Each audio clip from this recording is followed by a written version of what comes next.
Hello everyone. Welcome to the 13th tutorial of Python tutorial series. In this section, we are going to learn about the Lambda function.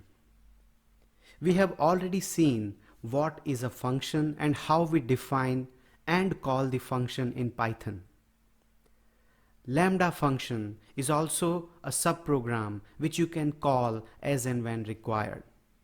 But the major difference between a normal function and a lambda function is that lambda functions are smaller, single line functions, and they do not have names.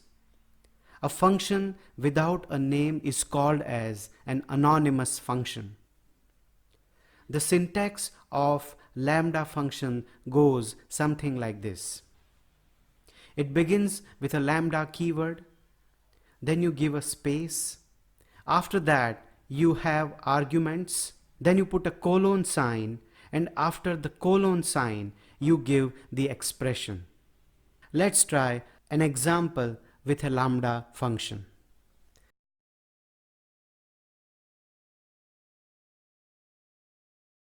For example, I want to create a lambda function which takes two parameters and it returns the sum.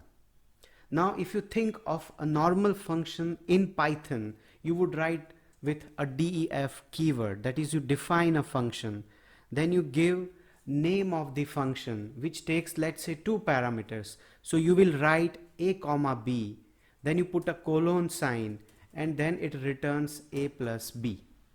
So here a and b are the parameters, sum is the name of the function. And then when you want to call this, you just say sum 5,6. Of course, if I want to take this value in a variable, I can do that, or I can straight away print the value. So here I just say print sum 5,6. Now this function which we have written here can be converted into a lambda function. Let's try to do that. As we have discussed the syntax, what we will do is we'll just create a lambda function using the lambda keyword. So I'll say lambda. The arguments we are passing in this are 5 and 6. So what will I do? I will just say sum is equal to lambda.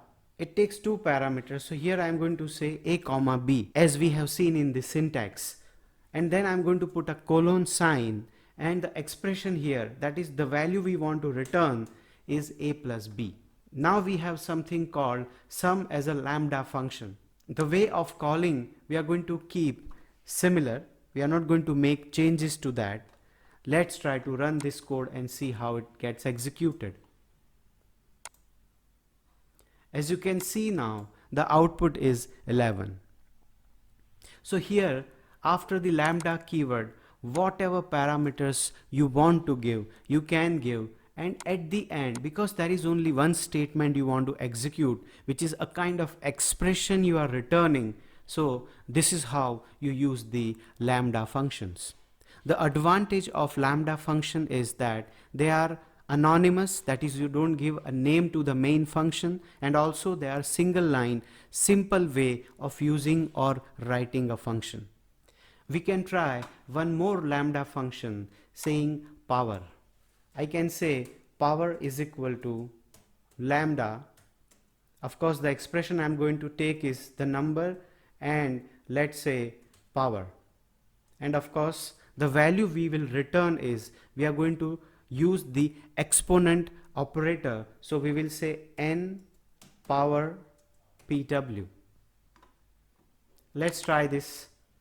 I'll try 3 raised to 2 first of all. Let's run this and see what is the output. It says 9. Let's try one more statement here where I would just say 5 raised to 3. Let's run this. So here now we have created a single line power function using the lambda functions. In short, lambda can often be used as a single line anonymous functions.